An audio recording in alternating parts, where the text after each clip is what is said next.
Hello friends, आप सब कैसे हैं। कल आपकी क्लास नहीं हो पाई, थोड़ा सा काम ज़्यादा था इसलिए क्लास नहीं हो पाई। सबकी सी टेट की परीक्षा चल रही है, सब अपने लगन में है, अपने ध्यान में है। पेपर अच्छा जा रहा है सभी का। बस दोस्तों, हम आपसे बार बार यही कह रहे हैं कि अपने जीवन में हिम्मत मत हारना, क्योंकि सफलता एक दिन निश्चित जरूर मिलेगी। संघर्ष से ही आगे, संघर्ष के आगे जीत है। अपने लगन में जहाँ भी आपका लगन है, सी टेट की परीक्षा, सुपर टेट की परीक्षा, या आपकी KVS की परीक्षा हो, या आपकी TGT PGT की परीक्षा, या आपकी प्राइमरी की सुपर टेट की, बस जो भी लगन है हिम्मत मत हारना। सफलता एक दिन ज़रूर मिलेगी निश्चित। इसी के साथ आपको इस गणित की पेडागोजी करा रहे हैं। इसके बाद में आपकी EVS की क्लास रहेगी, अगर समय लग गया तो। चलिए पहले प्रश्न पर बात कर लेते हैं। पहला प्रश्न क्या है आपका? पहला प्रश्न है आपका, साबुन की एक टिकिया का आकार देखिए। साबुन की एक टिकिया का आकार बात हो रही है। साबुन की एक टिकिया का आकार आपका 7 सेमी है, 5 सेमी है और 2.5 सेमी है। दो पेटियों में दो पेटियों में जिनकी आंतरिक माप दो पेटियों में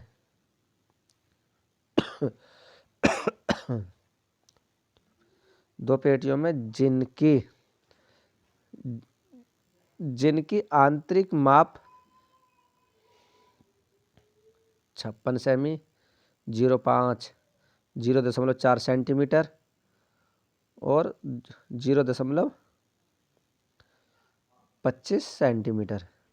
साबुन की इन टिकियों की अधिकतम संख्या पैक की जा सकती है। कितनी पैक की जा सकती है? देखिए बिल्कुल सिंपल सवाल है, ज़्यादा हमें इसे कहने की गुणा भाग नहीं करनी है, बिल्कुल सिंपल ईजी है। आपका पहला क्या हमारा 7 दशमलव, देखिए 7 इंटू 5 इंटू 2.5, 2.5। फिर आपका प्रत्येक पेटी का आयतन कितना है आपका? 56 इंटू 0.4 इंटू 0.5 सेंटीमीटर है। सिर्फ हमें इसमें क्या करना है,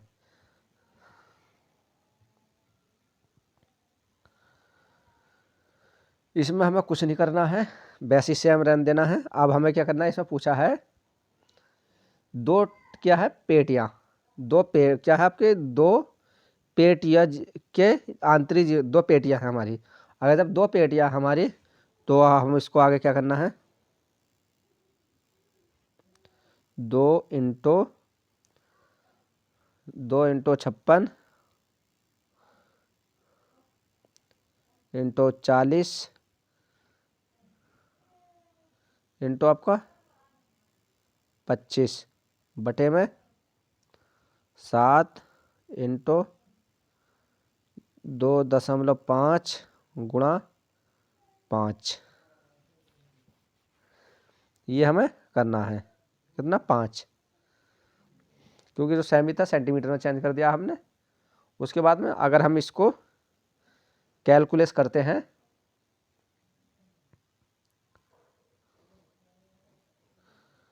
तो पॉइंट है हमारा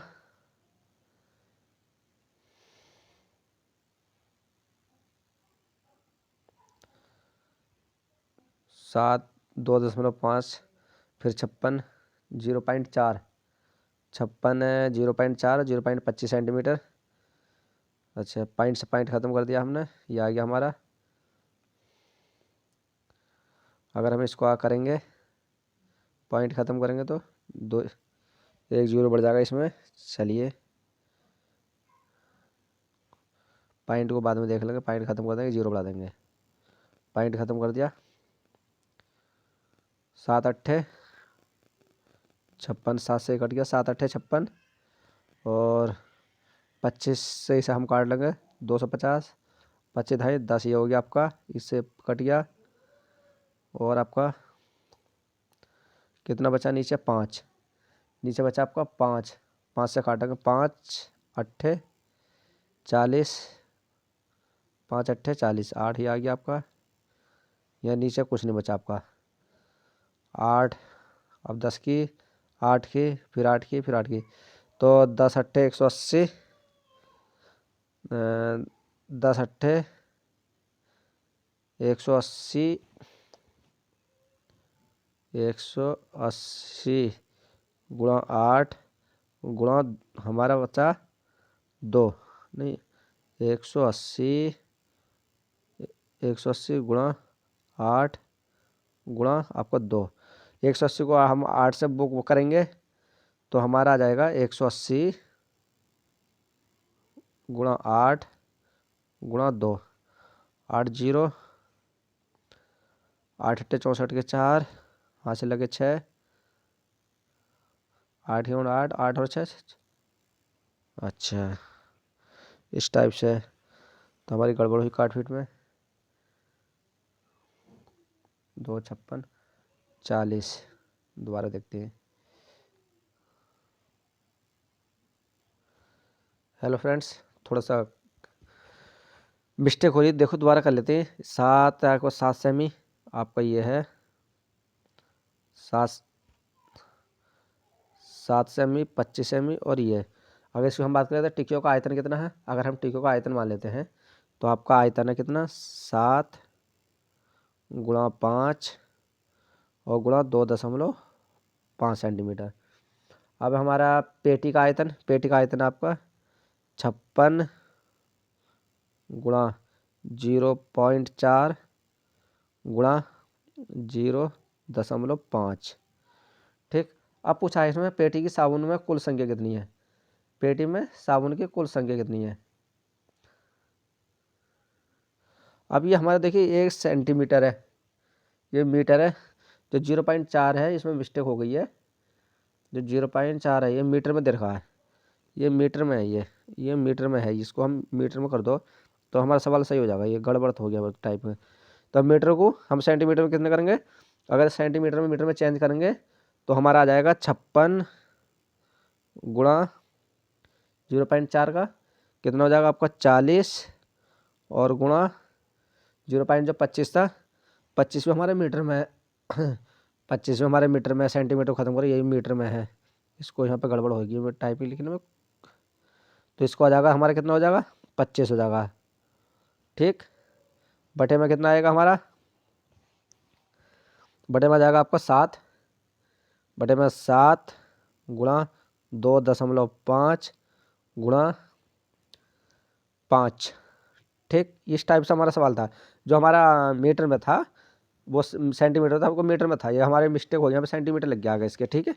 अब हमें क्या करना है, इसमें कहा है इसके आगे और इसके आगे इन्होंने कहा था 2 पेटी, कितनी 2 पेटियाँ, तो इसके आगे हम 2 और लगा दो, 2 पेटियाँ। तो अब हम इसको कैलकुलेट कर लेंगे। अब इसको हम काट लो 7 अट्ठे, तो ये हमारा कितनी बार जाएगा 8 बार, ये हमारा 8 बार गया, 7 अट्ठे 56। अब इसको काट लो, पॉइंट खत्म करने के लिए यहाँ पे एक जीरो बढ़ा लो, 250 हो गए, तो 25 अट्ठे 200, ये 8 बार कट गया, 5 से ये बार 8 बार कट गया ये आपका। ठीक है, ये सॉरी 8 बार नहीं कटेगा, ये 10 बार कटेगा, 25 धाई 150, वो 25 धाई 150, तो ये आपका कितना कटेगा 10 बार कटेगा, कितने बार कटेगा 10 बार, ये 10 हो गया आपका। तो 10 की और 8 की 10 अट्ठे 180, ये हो गया 180, 180 गुणा 8।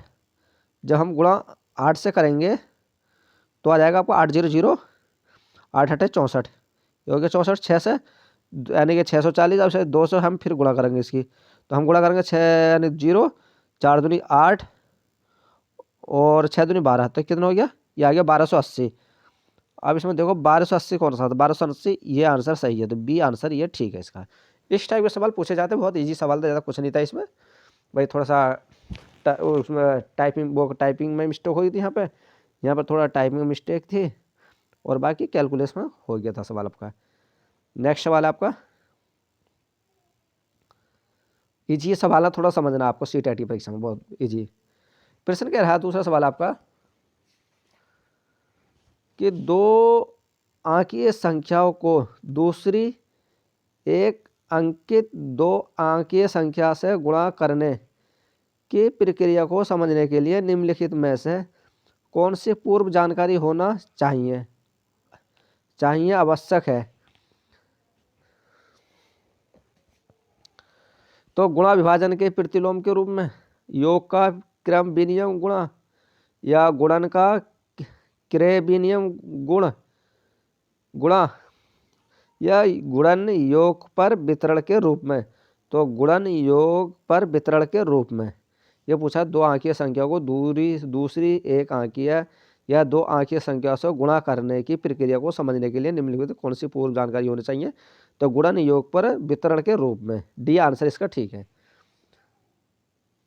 इस टाइप से आपका देखिए, दो अंकीय जो संख्या को दूसरी एक अंकीय या दो अंकीय संख्या को गुणा करने पर की प्रक्रिया को समझने के लिए गुणन योग का पर वितरण के रूप में जानकारी होना आवश्यक है। जैसे अब मान लेते हैं, जैसे देखिए, जैसे आपको ये है 15 है, 15 इंटू 2 गुणन 15 इंटू 2 कितना हो जाएगा आपका, या इस टाइप से मान लेते हैं आपका, या इस टाइप से आपका 10 + 2 10 + 2, या आपको 2 इंटू 2 इस टाइप से आपका। तो क्या है 10 इंटू + 2 इंटू क्या हो गया आपका गुणन, इस टाइप से आपको मान लिया जाता है। नेक्स्ट,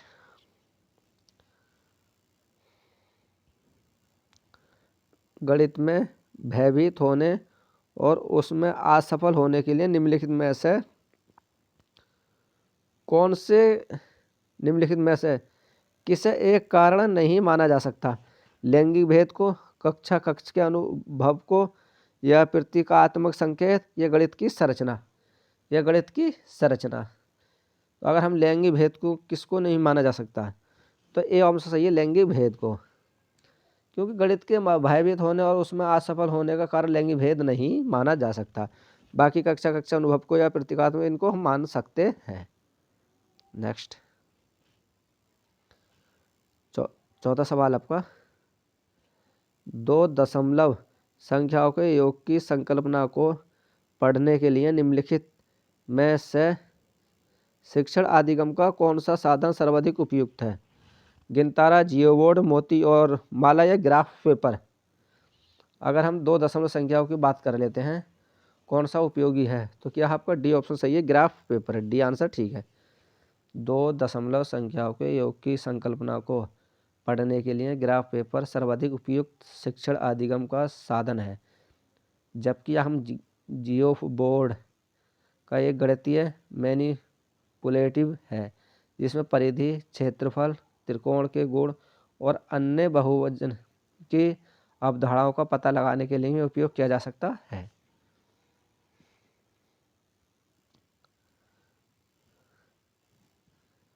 पांचवा सवाल आपका, कक्षा 4 के अधिकतर शिक्षार्थी सोचते हैं कि दो संख्याओं के गुणन से प्राप्त संख्या सदैव दोनों संख्याओं से बड़ी होती है। आप ये कैसे प्रदर्शित करेंगे कि ये सदैव सत्य नहीं होगा। तो ग्रेड पेपर पर दो दशमलव संख्याओं के गुणन को प्रदर्शित करके, एक पूर्ण संख्या और एक भिन्न से गुणन की कलन विधि को संख्या रेखा पर प्रदर्शित करके, या इसे संख्या के बार बार योग के द्वारा प्रदर्शित करके, या दो दशमलव संख्याओं के गुणन की कलन विधि को प्रकाशित करके। अगर हम पांचवें में बात करें तो देखिए, आपका दो संख्याओं के गुणन से प्राप्त संख्या सदैव दोनों संख्याओं से बड़ी होती है। आप ये कैसे प्रदर्शित करेंगे कि ये सदैव सत्य नहीं होता। तो ग्रेड पेपर दो दशमलव संख्याओं के गुणों को प्रदर्शित करके, ये आंसर ठीक है इसका।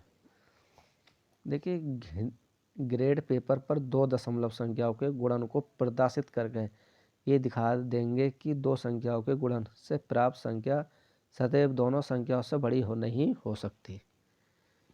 नेक्स्ट,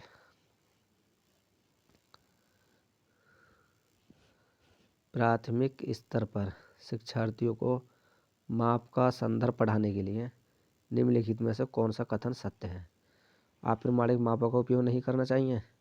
आप प्रमाणिक मापों का उपयोग प्रमाणिक मापों के बाद करना चाहिए। प्रमाणिक मापों का उपयोग अप्रमाणिक मापों की बात करना चाहिए। केवल एक अप्रमाणिक मापों का उपयोग करना चाहिए। अगर इस प्रश्न की हम बात कर लेते हैं मापों की, तो प्रमाणिक मापों का उपयोग अप्रमाणिक मापों की बात करना चाहिए। सी आंसर इसका सही है। क्योंकि देखिए प्राथमिक स्तर पर शिक्षार्थियों को माप का संदर्भ पढ़ाने के लिए प्रमाणिक मापों का उपयोग अप्रमाणिक मापों की बात करना चाहिए। इससे त्रुटियों का पता चलता है और प्रमाणिक माप का महत्व बढ़ता है। नेक्स्ट छठा सवाल है, वास्तविक जिंदगी से गणित का संबंध बनाने के लिए और अति विषयों को विकसित करने के लिए निम्नलिखित में से किन मूल्यांकन योजनाओं का उपयोग किया जा सकता है? क्षेत्रीय भ्रमण सर्वेक्षण परियोजना, क्षेत्रीय भ्रमण मौखिक परीक्षा ड्रिल कार्य पात्र या सर्वेक्षण परियोजना जांच सूची, या क्षेत्रीय भ्रमण मौखिक परीक्षा में जांच सूची। अगर छठे हम प्रश्न की बात करें वास्तविक जिंदगी में गणित का संबंध बनाने के लिए अंत विषयों को, तो हम पहले हम क्या करेंगे, तो क्षेत्र का भ्रमण करेंगे, फिर उसका सर्वेक्षण परियोजना बनाएंगे। तो पहले हम क्षेत्र जाएंगे, वहाँ का रहन सहन बातचीत सब कुछ देखेंगे, तो हमारा क्या हो जाएगा, ये आंसर सही है। क्योंकि देखिए वास्तविक जिंदगी में गणित का संबंध बनाने के लिए अंत विषयों को विकसित करने के लिए पहले क्षेत्र का भ्रमण करना, सर्वेक्षण या परियोजना का उपयोग किया जा सकता है जब हम गणित के बारे में कुछ बात करेंगे। नेक्स्ट 15 नंबर है दोस्तों फ्री के पेडागोजी में, ये देख लेना। 7वें प्रश्न कह रहा है, गणित के कक्ष में दृष्टिबाधिताओं के लिए निम्नलिखित में से कौन सा प्रयोग शिक्षा के साधनों के रूप में किया जा सकता है?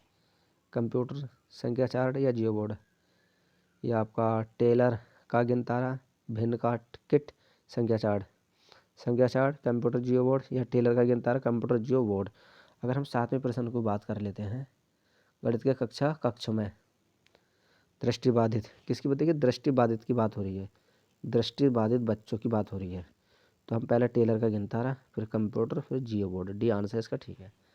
देखिए गणित के जो कक्ष में दृष्टिबाधित के जो बच्चे, या टेलर का पहले गिनतारा, फिर कंप्यूटर तथा जियो बोर्ड का प्रयोग शिक्षा के साधनों के रूप में किया जा सकता है। नेक्स्ट प्रश्न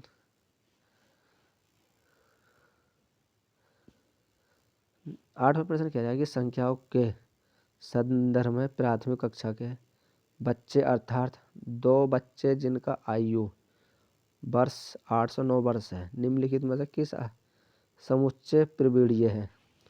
प्रतिबद्धता, वर्गीकरण या प्रतिबाध्यता।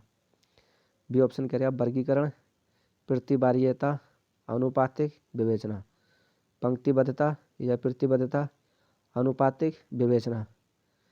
डी ऑप्शन कह रहे हैं पंक्तिबद्धता, वर्गीकरण, अनुपातिक विवेचना।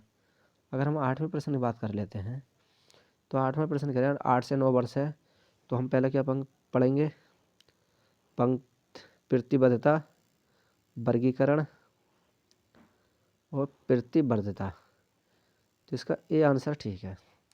देखिए बच्चों की जिनका आयु हम वर्ग 8 से 9 वर्ष है, वे संख्याओं के संदर्भ में पंक्तिबद्धता या प्रतिबद्धता, बद्धता, वर्गीकरण एवं प्रतिबद्धता में प्रवीण हो सकते हैं।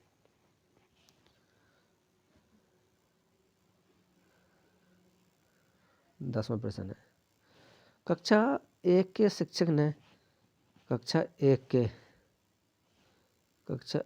शिक्षक ने विद्यार्थियों को सभी वस्तुओं की गणना करने के लिए कहा जिनमें पेन, रबड़ और शॉर्पनर का संग्रह था। विद्यार्थियों ने सभी वस्तुओं को एक रेखा में रखा और गणना शुरू की। उसने 10 वस्तुओं के स्थान पर कहा कि 2 पेन, 5 रबड़ और 2 शॉर्पनर है। आपके विचार से विद्यार्थियों को गणना के किस सिद्धांत या सिद्धांतों पर कठिनाई का सामना करना पड़ रहा है? अमृत सिद्धांत, आवर्तन और असंगत का सिद्धांत, स्थिर क्रम और अमूर्त सिद्धांत, या एकांकी संगत या सिद्धांत। अगर हम 10वें प्रश्न की बात कर लेते हैं, तो प्रश्न क्या कह रहा है, तो हम इसको बात कर लेंगे अमूर्त और असंगत क्रम सिद्धांत। बी आंसर इसका ठीक है। क्योंकि जो प्रश्न कह रहा है आपका विद्यार्थियों को गणना के अमूर्त और असंगत का क्रम सिद्धांत की ओर पर ये इशारा कर रहा है कि यहाँ पर क्या है, बच्चे की असंगत या अमूर्त के सिद्धांत की संकल्पना की गई है।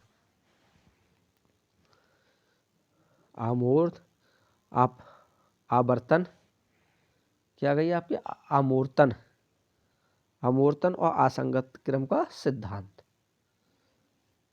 नेक्स्ट 11वां प्रश्न। प्रश्न क्या रहा आपका 11वां, कक्षा 2 की एक शिक्षिका ने अपने विद्यार्थियों को 4 इकाई और 3 इकाई लिखने के लिए कहा। कुछ विद्यार्थियों ने 34 के स्थान पर 43 लिखा। एक शिक्षिका के रूप में आप विद्यार्थियों को इस संकल्पना को कैसे समझाएंगे, कैसे समझेंगे? ये उन्हें बताएंगे कि ये गलत है और फिर उन्हें सही उत्तर को 5 बार लिखने के लिए कहेंगे। बी है, हमेशा दहाई और इकाई के स्तंभों में लिखना सिखाएंगे जिससे कोई भ्रम ना हो। सी ऑप्शन कह रहा है कि स्तंभ विधि में अभ्यास करने के लिए बहुत सारे प्रश्न देंगे। डी ऑप्शन कह रहा है विद्यार्थियों को गिनतारा पर प्रदर्शित करने के लिए कहेंगे और फिर लिखने के लिए कहेंगे। अगर हम इस प्रश्न की बात कर लें कक्षा 2 के, तो क्या है, देखिए विद्यार्थियों को गिनतारा पर प्रदर्शित करने के लिए कहेंगे और फिर उन्हें लिखने के लिए कहेंगे। तो डी आंसर इसका सही है। देखिए जो विद्यार्थियों को इस त्रुटि को समझाने के लिए पहले हम विद्यार्थियों को गिनतारा पर प्रदर्शित मतलब सिखाएंगे, प्रदर्शित करने के लिए कहेंगे और फिर उन्हें लिखने के लिए हम कहेंगे।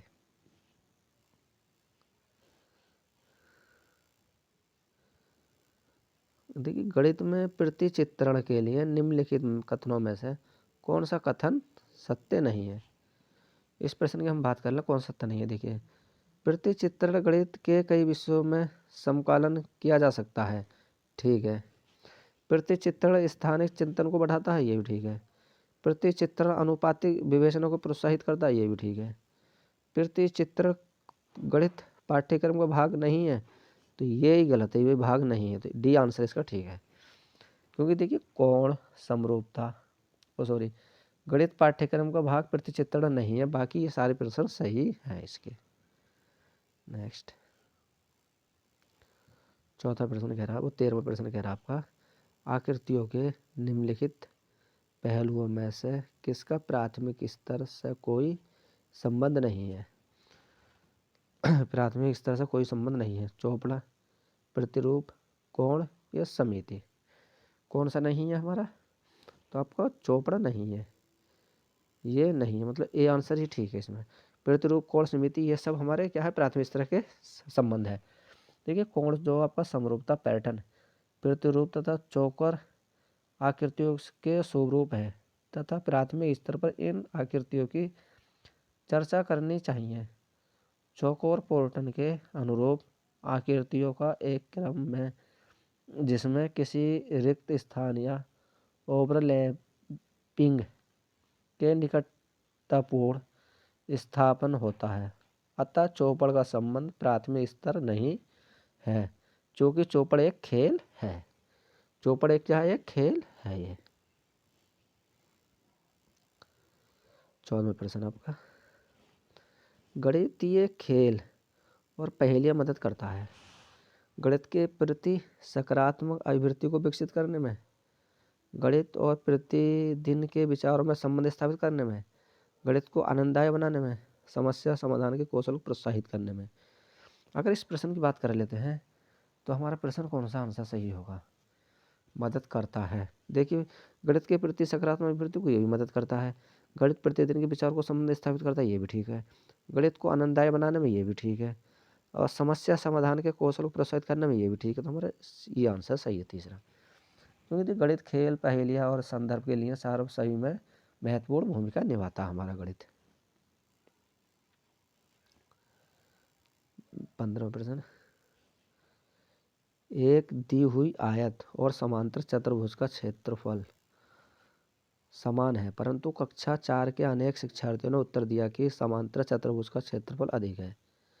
शिक्षक विद्यार्थियों को यह समझाने में किस प्रकार सहायक कर सकता है कि दोनों के क्षेत्रफल समान है? दोनों के अगर हम आलेख ग्राफ पेपर को प्रयोग से, या कागज़ मोड़ने के प्रयोग से, या पैमाने के प्रयोग से, या जियो बोर्ड के प्रयोग से। अगर हम 15वें प्रश्न की बात कर लेते हैं तो हमारा क्या है, जियो बोर्ड के प्रयोग से। डी आंसर इसका ठीक है, क्योंकि देखिए जो जियो बोर्ड का प्रयोग से शिक्षक शिक्षार्थी को समझाने में सहायता कर सकता है कि दोनों के क्षेत्रफल समान हैं। नेक्स्ट 16वां प्रश्न आपका, राष्ट्रीय पाठ्य चर्चा की रूपरेखा एनसीएफ 2005 के अनुसार प्राथमिक स्तर पर गणित शिक्षण का उद्देश्य निम्नलिखित में से कौन सा नहीं है। तो तर्क संगत विचारों को प्रोत्साहित करना, गणित के अवसर और अमूर्त पढ़ाई की तैयारी करना, गणित को बच्चों की जिंदगी के अनुभवों को भाग बनाना, समस्या समाधान और समस्या प्रस्तुत करने में कौशल को प्रोत्साहित करना। पूछा है कि नहीं है, नहीं है। तो गणित के समास्तर और अमूर्त पढ़ाई की तैयारी करना, अमूर्त की पढ़ाई करना, कौन सा नहीं है, तो हमारा बी आंसर ही इसका ठीक है, यही हमारा नहीं है। बाकी ये भी ठीक है, ये भी सही है, ये भी सही है। क्योंकि देखिए राष्ट्रीय पाठ्य चर्चा की रूपरेखा 2005 के अनुसार कह रही है हमारी प्राथमिक स्तर पर गणित शिक्षण का उद्देश्य गणित के उच्चतर और अमूर्त पढ़ाई की तैयारी करना नहीं होता। उच्चतर और अमूर्त पढ़ाई करने की तैयारी नहीं होता है एनसीएफ कहता है हमारा। बाकी तर्क संगत विचारों को प्रोत्साहित करना कहता है एनसीएफ, और गणित को बच्चों की ज़िंदगी का अनुभव का भाग बनाने के लिए एनसीएफ कहता है कि गणित को एक बच्चों की ज़िंदगी या उसका एक भाग या उसका अंग बनाए ताकि बच्चे उसको सही से सीख सकें। और डी ऑप्शन कह रहा है कि समस्या समाधान और समस्या प्रस्तुत करने को कौशल को प्रोत्साहित करना कहता है हमारा गणित एनसीएफ। नेक्स्ट 17वां प्रश्न है। 17वां प्रश्न कह रहा है देखिए 29,503 में 5 के स्थानीय मान तथा 32,73 में 7 के अंकित मान में अंतर बताइए। अगर हम इस प्रश्न की बात करें, देखिए हमारा ये है 29,503, मार्कर भी नहीं चल रहा, मैं 5 का स्थानीय मान अगर हम बात कर रहे हैं 5 का स्थानीय मान, तो हम बात कर लेते हैं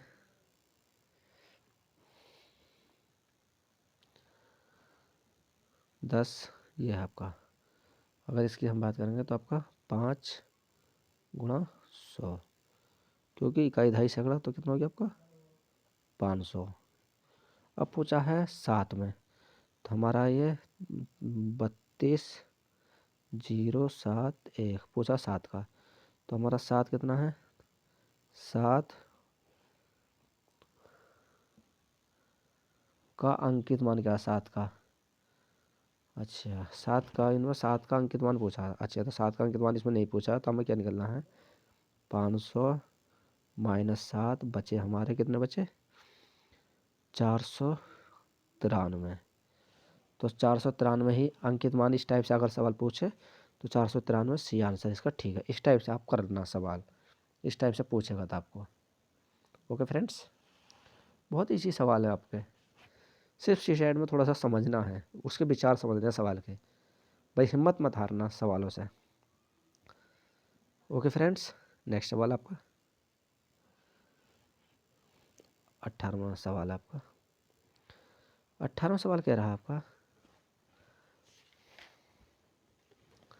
18वां सवाल कहता है आपका, जब 80,008 को 108 से भाग देने पर प्राप्त शेषफल 9,900 को भाग 109 से भाग देने पर प्राप्त शेषफल से भाग दिया जाता है, तब शेषफल भाग क्या होगा। अगर हम बात कर लेते हैं इसकी 8,0,8,0,8, तो अगर हम इससे हम भाग देंगे इसको कितने से, 108 से, 108 से। फिर दूसरा हमारा ये है, इसको हम भाग देंगे, आप करके देखना, हम जल्दी ही आपकी ये टाइपिंग सिस्टम सही कर देंगे। 109, जब हम इसको भाग देंगे तो हमारा कितना बचेगा, आपका लास्ट में बचेगा, इसका बचेगा आपका 24, इसका बचेगा आपका 24, 24 और इसका बचेगा आपका, पूछा है देखिए, जब 80,808 को 108 से भाग देने पर प्राप्त शेषफल देखिए हमारा शेषफल ये बचा 24 बचा। फिर पूछा 90,909 को 109 से भाग देने पर प्राप्त शेषफल से भाग दिया जाता है। जब हम इसको भाग देंगे 3 से 24 को तो हमारा कितना आएगा, 8 आएगा। तो 8 आंसर कौन सा हमारा सही है, 8 आंसर आया हमारा। तो 8 कौन सा सही है, बी आंसर सही है। इस टाइप से ये प्रश्न पूछा आपका, बहुत ईजी है, थोड़ा समझना। देखिए इससे इसके शेषफल से और इस वाले शेषफल का 8 आंसर इसका आया। नेक्स्ट सवाल है आपका 19वां सवाल कह रहा है आपका, देखिए हरीश ने एक स्कूटर हरीश ने एक क्या है, एक स्कूटर क्या है, स्कूटर रुपए रुपए स्कूटर रुपए, इसको मिटा दो, मैंने क्या लिख गया है उड़ान। स्कूटर रुपए 49,553 रुपये में खरीदा। उसने रुपये 8,076 का नगद भुगतान किया तथा शेष रकम को 37 बराबर किस्तों में देने पर राजी हुआ। प्रत्येक किस्त की राशि क्या होगी। तो हमें क्या निकालनी है, प्रत्येक किस्त की राशि निकालनी है। 8,000 यानी 49,553 में खरीदा था उसने, 8,076 रुपये का नगद भुगतान कर दिया। तो बाकी क्या हमारी 37 किस्तों के बात करी थी उसने। तो हम इस प्रश्न को बात कर लेते हैं। तो देखिए आपका कितना 49, चलिए 49, मार्कर भी नहीं चल रहा।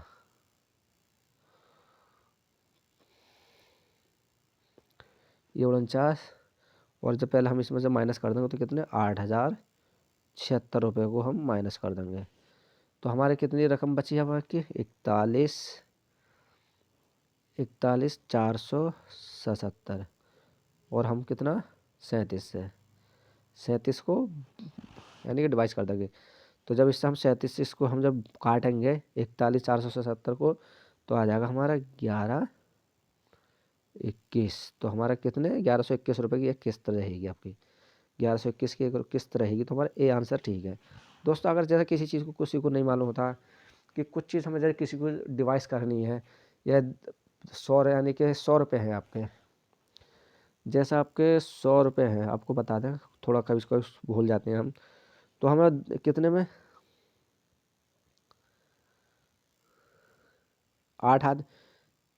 3 आदमियों में बांटने हैं। नहीं 3 में नहीं, इसको चलो 3 में मान लो, तो 4 में मान लो, 4 में बांटने हैं।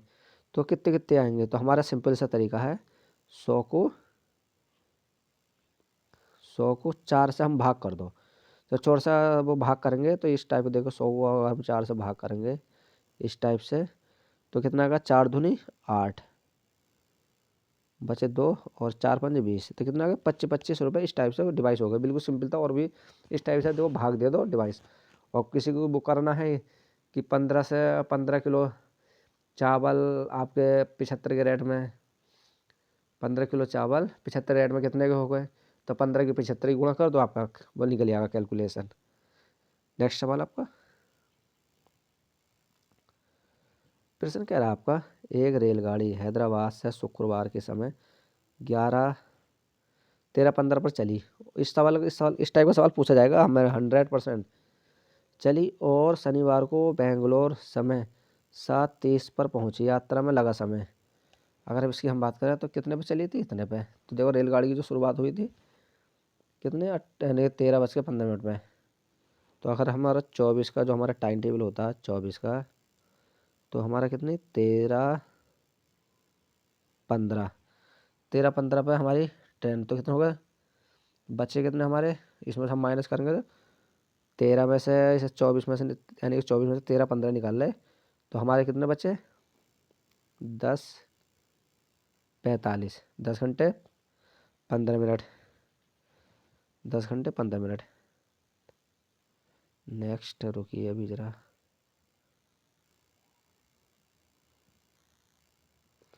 हमारे कितने 15 आ गए, यानी 10 घंटे 15 मिनट आ गए। अब पूछा कि शनिवार के दिन रेलगाड़ी के द्वारा लिया गया समय। तो जो हमारा समय लिया गया था तो 7:30